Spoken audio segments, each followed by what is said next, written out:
ಅವರಿಬ್ಬರು ಮದುವೆಯಾಗಿ ಕೇವಲ 2 ವರ್ಷವಾಗಿತ್ತು. ಸಂಸಾರದಲ್ಲಿ ಸುಖ ಸಂತೋಷವಾಗಿ ಇರಬೇಕಾಗಿದ್ದ ಆಕೆಯ ಬಾಳಲ್ಲಿ ವಿಧಿ ಆಟವನ್ನೇ ಆಡಿದೆ. ಗಂಡ ಹೆಂಡತಿ ಮಧ್ಯೆ ಆದ ಜಗಳ ಅವಳ ಸಾವಿಗೆ ಕಾರಣವಾಯ್ತಾ ಅನ್ನೋ ಪ್ರಶ್ನೆ ಚರ್ಚೆ ಆಗ್ತಿದೆ. ಹಾಗಾದ್ರೆ ವಿವಾಹಿತೆ ಬಾಳಲ್ಲಿ ನಡೆದಿದ್ದಾದ್ರೂ ಏನು ಗೊತ್ತಾ? ಈ ಸ್ಟೋರಿ ನೋಡಿ. ಮದುವೆಯಾಗಿ 2 ವರ್ಷಕ್ಕೆ ಉಸಿರು ಚೆಲ್ಲಿದ ವಿವಾಹಿತೆ. ವರದಕ್ಷಿಣೆ ಕಿರುಕುಳಕ್ಕೆ ಸೂಸೈಡ್ ಮಾಡಿಕೊಂಡ್ಲ ಕೀರ್ತಿಶ್ರೀ.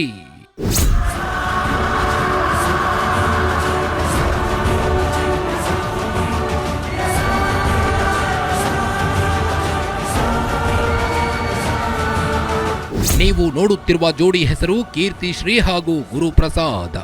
ಇವರನ್ನ ನೋಡಿದವರು ಸೂಪರ್ ಜೋಡಿ ಅಂತ ಇದ್ರು. 2020ರಲ್ಲಿ ಇವರಿಬ್ಬರಿಗೂ ಮದುವೆಯಾಗಿತ್ತು. ಸುಮಾರು 35 ಲಕ್ಷ ಖರ್ಚು ಮಾಡಿ 400 ಗ್ರಾಂ ಚಿನ್ನ 5 ಲಕ್ಷ ಹಣವನ್ನ ನೀಡಿ ಅದ್ದೂರಿಯಾಗಿ ಮದುವೆ ಮಾಡಲಾಗಿತ್ತು. ಆದರೆ ಯಾರ ಕಣ್ಣು ಬಿತ್ತೋ ಗೊತ್ತಿಲ್ಲ. ನಿನ್ನೆ 24 ವರ್ಷದ ಕೀರ್ತಿಶ್ರೀ ನೇಣು ಬಿಗಿದು ಸೂಸೈಡ್ ಮಾಡಿಕೊಂಡಿದ್ದಾಳೆ.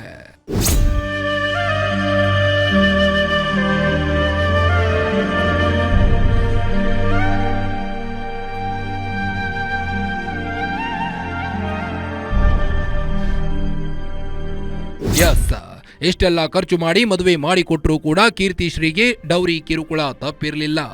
ಪತಿ ಗುರುಪ್ರಸಾದ್ ಹಾಗೂ ಆತನ ಮನೆಯವರು ಹಣಕ್ಕಾಗಿ ಡೈಲಿ ಟಾರ್ಚರ್ ಕೊಡ್ತಾ ಇದ್ರು. ಇನ್ನು ಆಕೆಯನ್ನ ಆಸ್ಪತ್ರೆಗೆ ಅಡ್ಮಿಟ್ ಮಾಡಿದ್ರು ಸಹ. ಗಂಡನ ಮನೆಯವರು ಕೀರ್ತಿ ಕುಟುಂಬಸ್ಥರಿಗೆ ಈ ವಿಷಯವನ್ನ ತಿಳಿಸಿರಲಿಲ್ಲ. ಹೀಗಾಗಿ ಕೀರ್ತಿಶ್ರೀ ತಂದೆ ಗಂಭೀರ ಆರೋಪ ಮಾಡಿದ್ದಾರೆ. ಒಡವೆ ವಸ್ತು ಎಲ್ಲ ಕೊಟ್ಬಿಟ್ಟು ಇದು ಮಾಡಿದ್ವಿ. ಅವಳಿಗೆ ಹಾರ, ಅವ್ರಿಗೆ ನೆಕ್ಲೆಸ್ ಎಲ್ಲ ಕೊಟ್ಟು ಇದು ಮಾಡಿ ಅನುಕೂಲ ಮಾಡಿಕೊಟ್ರೆ ಒಂದು 5 ಲಕ್ಷ ರೂಪಾಯಿ ಇದು ಕೊಟ್ಟಿದ್ವಿ. ಇದಕ್ಕೆ ಡಿಮ್ಯಾಂಡ್ ಮಾಡಿದ್ರು, ಅದು ಮಾಡಿದ್ವಿ. ಎಲ್ಲ ಮಾಡಿ ಇದು ಮಾಡಿಕೊಟ್ಟಿದ್ವಿ. ಅದಾದಮೇಲೂ ಬರೀ ಕಿರುಕುಳ ಮಾಡೋಕ್ಕೆ ಸ್ಟಾರ್ಟ್ ಮಾಡಿದ್ರು. ಜಮೀನು ಬೆರೆಸ್ಕೊಬ, ಇದು ಮಾಡಿಸ್ಕೊಬ, ಅದು ಮಾಡಿಸ್ಕೊಬ. ಮತ್ತು ಅದು ಹಿಂದಿನ ದಿನನೂ ನಾಳೆ ನೆನ್ನೆ ಹಂಗಾಗತ್ತಾಗ ಹಿಂದಿನ ದಿನ ನನ್ನ ಹೆಂಡ್ತಿಗೆ ಫೋನ್ ಮಾಡಿಸಿ ಮಲಗಿರೋ ಸೈಟ್ ಐತೆಲ್ಲ ಮಾರಿಸ್ಬಿಟ್ಟು ಕೊಡಿಸ್ರಿ ದುಡ್ಡು, ಇನ್ನೂ ಬೇಕು ಹಂಗೆ ಅಂತೆಲ್ಲ ಇದು ಮಾಡಿದ್ರು. ನನಗೆ ಸ್ವಲ್ಪ ಫೈನಲ್ ಕಾರ್ಡ್ ಆಪ್ರೇಷನ್ ಆಗಿದೆ, ನನಗೆ ಆರೋಗ್ಯ ಇಲ್ಲ. ಹಾಗಾಗಿ ನಮ್ಮ ಅಪ್ಪಂಗೆ ಸಮಸ್ಯೆ ಆಗಬಾರ್ದು ಅನ್ನೋ ಮಟ್ಟಿಗೆ ಅವಳು ಈ ಥರ ಮಾಡ್ಕೊಂಡ್ಬಿಟ್ಟವಳು. ಈ ಹಿಂದೆ ಕೀರ್ತಿಶ್ರೀಯನ್ನ ಗಂಡನ ಮನೆಯವರು ಅವಾಚ್ಯ ಪದಗಳಿಂದ ನಿಂದಿಸುತ್ತಿದ್ದರಂತೆ.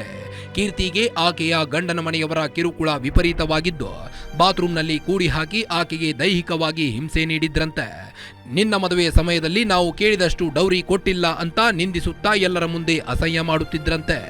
ಇದಾದ ನಂತರ ಸದ್ಯಕ್ಕೆ 10 ಲಕ್ಷ ವರದಕ್ಷಿಣೆ ಕೊಡಿ, ಆಮೇಲೆ ಬಾಕಿದು ನೋಡೋಣ ಎಂದು ನೇರವಾಗಿಯೇ ಗಂಡನ ಮನೆಯವರು ಕೇಳಿದ್ರಂತೆ.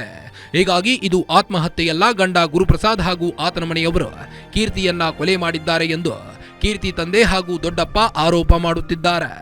ಹೆಣ್ಣು ಕೊಟ್ಟರು ಕಾವಲಿರಕ್ಕಾಗ್ತೈತಾ? ಆಗಲ್ಲ. ತಿರ್ಗಿ ಅದಾದ ನಂತರ ಈ ಸುಮಾರು ದಿವಸದಿಂದ ಸ್ವಲ್ಪ ಸಮಸ್ಯೆ ಬಂತು. ಅವರವರಲ್ಲಿ ಏನಾಗಿತ್ತು ಗೊತ್ತಿಲ್ಲ. ಸರಿ, ಸಮಸ್ಯೆ ಬಂದಾಗ ಅವ್ರನ್ನೆಲ್ಲ ಕರೆಸಿ ನಾವೇ ಏನೋ ಒಂದು ಹೆಚ್ಚು ಕಮ್ಮಿ ಆಗ್ತೈತೆ ಬಾಳ್ಕೊಂಡು ಹೋಗ್ರಿ ಅಂತ ನಾವು ಹೇಳಿದ್ವಿ. ಸುಮ್ಮನೆ ಆಗಿ ಸ್ವಲ್ಪ ದಿನಕ್ಕೆ ಎಷ್ಟೊಂದು 6 ತಿಂಗಳಾಗಿರ್ಬೋದು ನಾನು ನ್ಯಾಯ ಮಾಡಿ, ಒಂದು 6 ತಿಂಗಳು 7 ತಿಂಗಳಾಗಿರ್ಬೋದು. ಅಲ್ಲೇನೋ JP ನಗರದೇನೋ ಸೈಟ್ ಮಾಡ್ತಾವ್ರಂತೆ, JP ನಗರದಲ್ಲೇನೋ ಸೈಟ್ ಮಾಡ್ತಾವ್ರಂತೆ. ಅದೇನೋ ದುಡ್ಡಿನ ಸಮಸ್ಯೆ ಐತೆ, ಆಗಲಾಗಲ್ಲ ಅವ್ರಿಗೆ ನನಗೆ ಹಿಂಸೆ ಮಾಡ್ತಾರೆ ಎಂಬ ಮಾತುಗಳು ನಾನು ಕಿವಿಗೆ ಕೇಳಬಂತು. ಒಟ್ಟಾರೆ ಗಂಡ ಹೆಂಡತಿ ಜಗಳ ಉಂಡು ಮಲಗುವ ತನಕ ಎಂಬ ಗಾದೆ ಮಾತಂತೆ ಗಂಡ ಹೆಂಡತಿ ನಡ್ಕೋಬೇಕು. ಜಗಳ ಹಾಗೂ ಹಣದ ಆಸೆ ಹೆಚ್ಚಾದ್ರೆ ಈ ರೀತಿಯ ಕೃತ್ಯಗಳನ್ನ ಮಾಡಿಕೊಂಡು ಬಿಡುತ್ತಾರೆ. ಸದ್ಯ ಗಂಡ ಗುರುಪ್ರಸಾದ್ ಸೇರಿ 5 ಜನರ ವಿರುದ್ಧ FIR ದಾಖಲಾಗಿದ್ದು ಬನಶಂಕರಿ ಠಾಣೆ ಪೊಲೀಸರು ತನಿಖೆ ಮುಂದುವರೆಸಿದ್ದಾರೆ. ತನಿಖೆಯ ನಂತರವೇ ಕೀರ್ತಿಶ್ರೀಯದ್ದು ಆತ್ಮಹತ್ಯೆಯೋ ಕೊಲೆಯೋ ಗೊತ್ತಾಗಬೇಕಿದೆ. Girish, crime bureau, Guarantee News, Bengaluru.